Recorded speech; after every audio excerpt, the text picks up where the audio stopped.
Hey guys, I'm doing... What the fuck am I doing? You might have noticed that we're filming this at slightly a bit of a weird angle. I... This feels weird. Welcome to my channel. If you haven't been here before, welcome to my channel. You're in for a treat, just an absolute smackaroon of a treat, because we're gonna dive into a project that I ended this September, but I've been working on for 2 years. I haven't really done a video on this specific project as a whole before. All of the videos of the making of are already on my channel, but I have not actually gone through and looked and kind of addressed all of the different elements of this project as a whole. So that's what we're gonna be doing today. What the hell is happening? So I started this project during the pandemic, and I really was kind of stuck in a rut, like a lot of people I'm sure were, kind of artistically, mentally. I had a bunch of National Geographic magazines and clippings and cutouts that I had no idea what to do with, stuff that had just built up over the years, and I wanted to put all of that into like a cumulative project.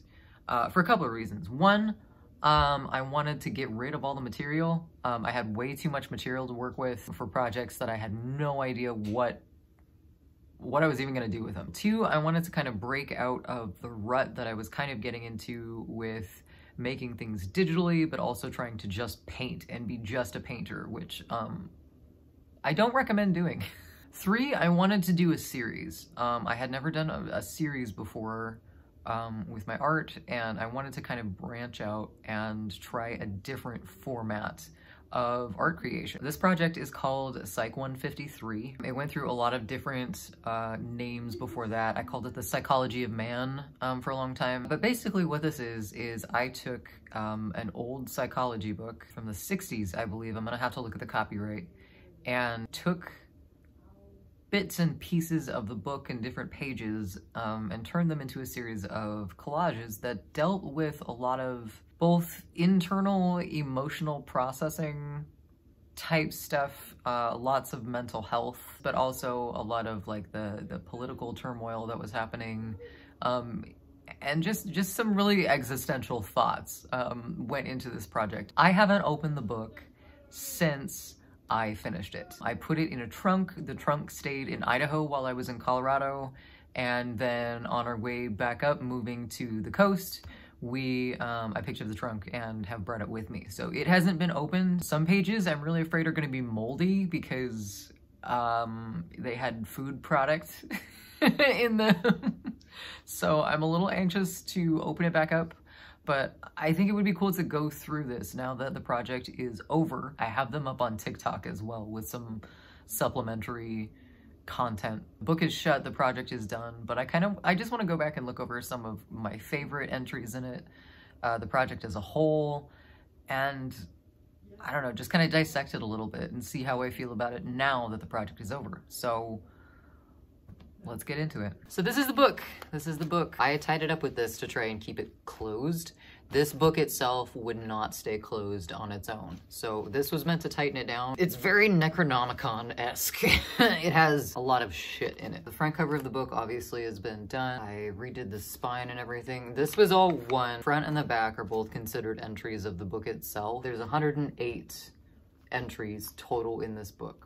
So this is from the University of Texas. I got this at an estate sale. Actually, I think it was just a yard sale. I was in middle school, and I just thought it was cool, so I kept it. 1961. This is a copyright of 1961. It was originally $565 in 1960s money, so you can tell this was a actual book. Oh my god. So some of these are starting to fall apart already. This was my first entry called Not to the Student. I wasn't really sure what I was doing yet with this project, so I kept this is the original page, and then all of this around it is stuff that I've added. But this one, I didn't know where to start as a theme, so I just started as like an introduction to the book itself. This is the undocumented entry into this book. I never did a video on this. I just thought it was a funny collage to put in the beginning.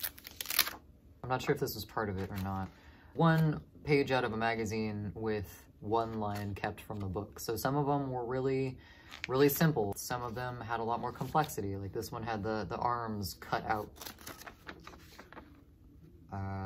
A lot of the earlier ones too were just kind of journal entries for me, just trying to both figure out what the project was, kind of where the project was going, and also working through my own shit. Some of these were just means of creation to get through some of the thoughts. This one is definitely has some feels for me. I was really frustrated with the fact that I worked in customer service during the pandemic, but I was really just struggling with the fact that there was real world, real shit happening, and yet we were still expected to just go to work and deal with customers as if nothing was happening. Really intense feelings. This one, I think I did this one right around the time that a lot of the BLM protests were happening. So I found it really interesting that this book, this reads, the following list of major value orientations in America, and it lists some ones that are pretty relevant. 2, a stress on activity and work. 4, humanitarianism.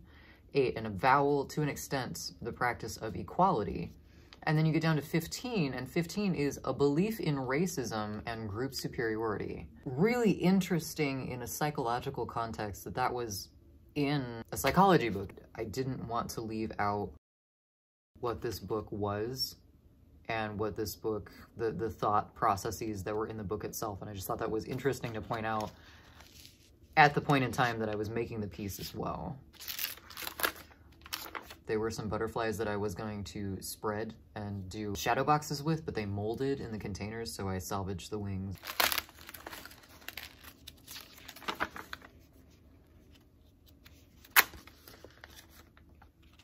War. I think this is really funny too, because I drew this line. There's a map under here, and you can't really see the map anymore, but the map goes from Idaho in this crazy ass line, and then eventually ends up on the Oregon coast. But when I made this entry, we hadn't moved to Colorado yet. So I had it in my brain that we were going to Oregon, ended up in Colorado, and then eventually ended up moving to Oregon. But I find it's just very, very serendipitous that we have this long and winding trail just to end up where I thought we were going to eventually. Consumerism. This was a weird ass dream that I had. I had a super, super fucking vivid dream that I was on the run from somebody and I hid out in a garage with this old rotting car in it, and the sun was coming up and I didn't know where I was. It was kind of familiar, but not really. And it really struck me, and I got up and I made this entry. Home life. I'm not sure if this one has meaning. Just growing up too fast. Expected to understand all the input, comfort, depression. This one was a lot of fun to make. It is absolute fucking chaos. A lot about upbringing too, and just chaos and trying to figure out my way through the piece, but also figure out how it fits in. Plus this chain has been with me forever and I didn't know what to do with it, so it's there now. This is another one of my favorite ones. The entry reads, every once in a while I find it necessary to pretend that outside my windows and front door there is nothing but space for light years away, just us doing our domestic things, drifting through the galaxy. That's kind of how I felt through lockdown. Not only lockdown though, I feel like I'm a very isolated person, whether that's by choice or just by habit, I'm not sure.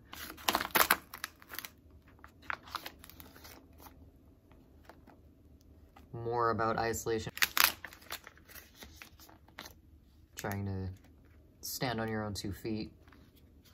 Figuring things out. I liked playing with the words in a lot of these pages too. I didn't want to completely eradicate the words from the book itself. So a lot of them I kept in, but I changed the meaning of them a lot of the time. This one, for example, reads, develop and process. We have not concerned ourselves directly with the externally visible dimension of development. Respect to the outside view, for our purposes, need to be looked at somewhat more closely, particularly the consequences for behavior. I wrote this one twice for the YouTube video that I did, but this one deals a lot with repetition in dreams and the monotony of doing the same thing over and over every day. Once again, that was a big thing during lockdown, is just like, oh my god, when is this going to end and why is it all the same at the same time? Some of them are nonsensical too. A lot of these they don't make sense altogether. But this is no love story. The force behind the flower partnership is not romance, but business. Trading is a delicate transaction. Love has been variously described as somewhat reminiscent of cabbage, kohlrabi, and garlic, like damp, decaying leaves, sour milk, rotten urine. So who the fuck knows what that means? How we're taught to get through the world compared to what we're actually taught. Celiac disease sucks, and that's about it. It's so brittle. This one was a lot about how men decide a lot of things and men are considered the standards for a lot of things, and that's not how the world works. This one's pretty obvious. Just kind of perversion of naturalness. I made my own god in this one. This one I did, I had, my best friend went through kind of a heartbreak during the period of time that I made this one, and it was just like, you can have all the good intentions and you can give someone all the good advice, but there are some variables, especially when dealing with emotions in a relationship, that you just can't account for, and shit goes bad really quickly. Environment.